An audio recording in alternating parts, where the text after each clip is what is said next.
Welcome to the Enabling Festival 2021. My name is Daniel and I'm the co-founder of Enable Asia. Due to the current pandemic situation, this festival will continue to remain an online festival for 2021. The festival really aims to challenge, to explore, to shape perceptions and the understanding of dementia as well as caregiving, but through technology and the arts. Well, this year's focus is on taste, and we have curated many different programs surrounding taste for you. So please visit us at enableasia.org to see what we have to offer. Please enjoy the upcoming programs. Hello, hi everyone, and welcome to my kitchen. I'm Emily and this year the Enabling Festival 2021 is featuring on the food and taste. So what about why food? Well, it's because food has certain very strong memory to us. Like for example, when you walk past by a bakery shop, the smell of the fragrance from the baking and things like that really gets you excited. So this is particularly relevant and important for people living with dementia because senses is something that they hold on to as the disease progresses, and so for this year, our focus is on food and how do you use food to connect with people living with dementia. So, and then so today I will be sharing with you a food from my hometown, and it is a FOOCHOW, a food for the FOOCHOW dialect. It's called Chow Chicken. It's basically made with the residues from the red wine, and then after that we marinate. And the most important thing is you must have the red wine. In Singapore, you might be able to find it in some of the supermarket. And and if you look at the ingredient, these are roughly. It's a very simple dish and it's very fast for you to make. And I actually use the boneless chicken, which is easier for people living with dementia to eat. So you can notice that this chicken, I already have marinated with this anchoa already, and also the white pepper and salt. And then you let it marinate for at least half an hour, but it's best if you can leave it overnight in order to really get that extra and the umami from this the anchoa. And then these are the ingredients that we need. So you can notice that there are very few ingredients. First is the red leaf, what you call the red wine residue, anchoa. And then this is the wine. This one is very special because I brought it all the way, from my hometown. And then we have this the ginger. Okay, you can actually use a whole sliced ginger, but I like it to be minced, and then after that you can consume the ginger also. And then after that you have brown sugar here. This is to balance up the flavor for the whole thing. And then but there is another one addition that I add in, which is not in our tradition. This is fermented BEANCURD to get this extra umami flavor. This is something new, okay? This is things that I add on. I improvise from my traditional recipe that is passed down from in my family. So what about this dish that is so meaningful for me is because my late stepfather is a FOOCHOW, and when I first come to eat this dish when I was small, I was so scared because it's so red in color. It doesn't look appetizing when you are small and the thing is nothing but just red color. But then he always said that you eat with your eyes closed, then you will taste it how nice it is. And after that, I learned to like it very much, and especially now after he passed away, this dish become even more memorable and really bring back the memory that I cherish together with him. So let's get started. So now I'm going to show you how on normal day I cook as a person living with dementia, because one thing you need to understand that with a cognitive impairment, we cannot be able to cook like the usual way of cooking. There are certain strategies that needs to be put in place so that it is more possible to do the cooking in a safe manner and also with less mistake. Like for example, you burn your wok or things like that. So let me show you. Come. Yeah. First, for me, it is very important because I'm not good with sequence already. So I need to arrange all my ingredients. Just now I share with you one in the correct manner that I will use them and put inside the wok. So the first thing I will need to put is my cooking oil. This is canola oil. You can use whatever oil that you need. This is about 2 to 3 tablespoons. And then after that, I will need to saute my ginger. And then next is the leeks. And then after that will be the what you call the chicken. Okay? And then after that the chicken go in, we will be putting this the fermented BEANCURD will follow, and then we will have the wine, and you can see that I don't have enough space already. Then this one is what you call the brown sugar, and lastly add only just the nice amount of water, not need too much water. Okay, yeah, so let's get started.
Okay, well, this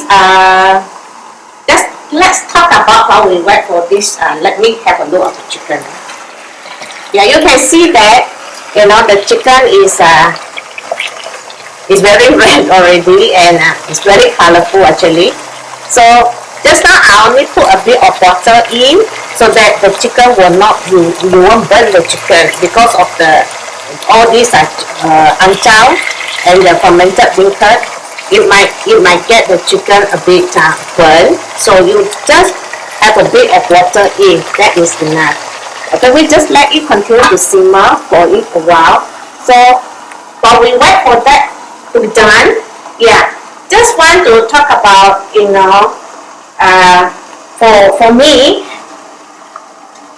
even a 5 minute or 2 minute, I need this egg timer to help me, so that it allows me to know when the thing is done. Because as a person living with dementia, our perceptions of the time frame is not very good. So this is one of the strategy that you can put in place and to have the egg timer. And as you can notice that my egg timer had to put very near to where I'm cooking, because only then I will be able to associate when the thing rings, I know that, oh, it's for this thing that I'm cooking here. It cannot be put anywhere else, because that association is not there for me. I am not able to make that association. So let's open up. And this is where you will need to put the, what you call, the wine in already. Earlier I don't want to put the wine in, because you will have all the alcohol burned away, which is really a waste. And then the sugar. So we are not going to use the whole amount of sugar. You just use your own, your own judgment how much sugar you need. And then that is where I will start to on my fire a bit, medium heat. You cook this dish not with strong heat, and that is where you are going to add a bit more water, and we are going to let it slowly simmer until the chicken meat is tender. And if you are cooking for someone who is living with dementia, who have problem in chewing and things like that, it is even more important that you have to make sure that the chicken is really softened. The texture is very easy for them to eat, so that they will not get chopped. So these are the little things that need to put in place to enable the person living with dementia to enjoy the dish that the person likes.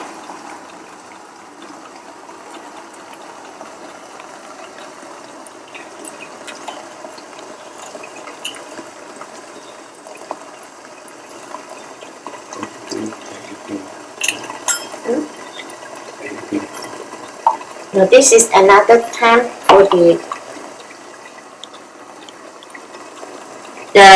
so I'll put for another 5 minutes for the chicken to be tender. So there is a 5 minutes there.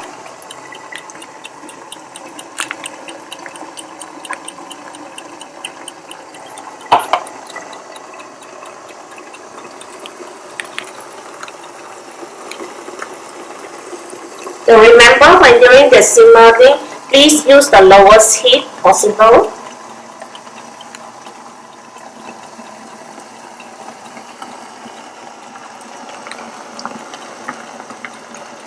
So let me open and show to you how it is like. This is how it is.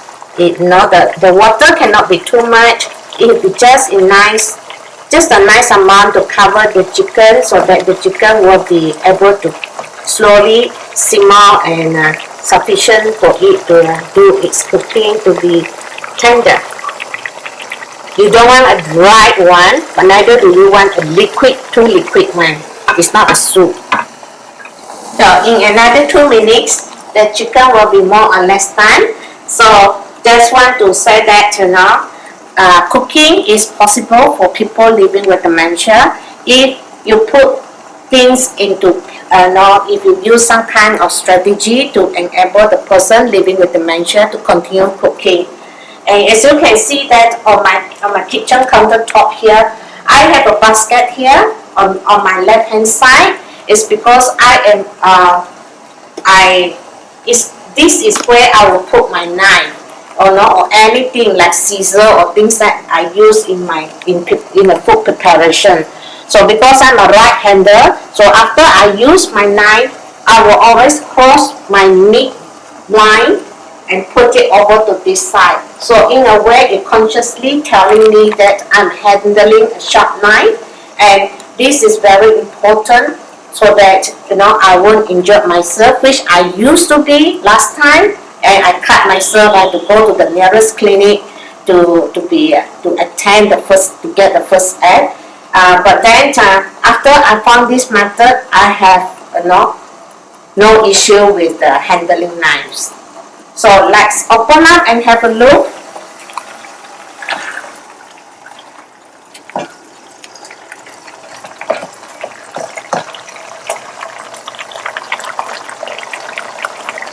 So it is going to be done in a minute's time.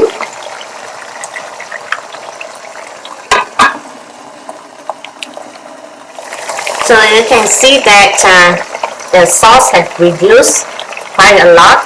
And at this point, if you want it to be thickened up, then you can add the cornstarch mix to thicken the whole thing. Or if you don't like, you can just keep it like that. Both is fine. It's up to individual taste. For me, I always like to have some cornstarch. And I recently found this one. I'm not doing advertisement for this brand, but it is very convenient for me because sometimes when coming to use potato starch or cornstarch, I do have the tendency of either I make it too liquid or things like that, or the thing gets stuck and become what you call very sticky to the dish. So this one does not require me to do anything. What I do is I just put it directly onto my dish and I just give it a stir. It will thicken the thing up without leave any lumps and things like that. So this is little things that you can provide and improvise from your cooking and make it possible. And yeah, so now I no more have a layer of glue or things like that because of the wrong mixture of the water and cornstarch and things like that. So there you have it. We are done and our dish is ready to be served.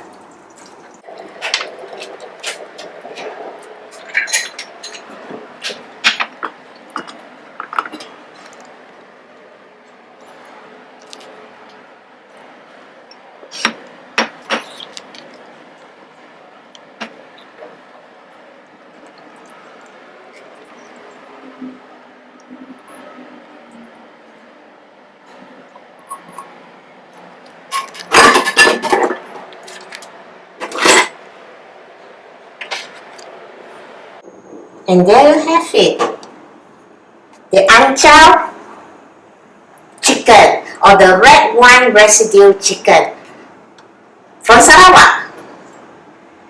Hope you enjoy the session and you not only get the recipe, but you learn how to support someone living with dementia to continue cooking. Bye! Thank you for watching our program. We hope you have found this useful, and please help us to complete a simple survey by using the QR code provided below. This will help us to improve and fulfill our requirements for the various sponsors. If you want to find out more about the Enabling Festival 2021, please visit our Facebook page, our Instagram, our TikTok, and website to see more what we have more lined up for you. The Enabling Festival is in its 4th year now, and it certainly has been a very rewarding journey. We hope we can pledge $1 or more to this cause, because this will further help our cause for dementia community. Thank you, take care, and stay safe.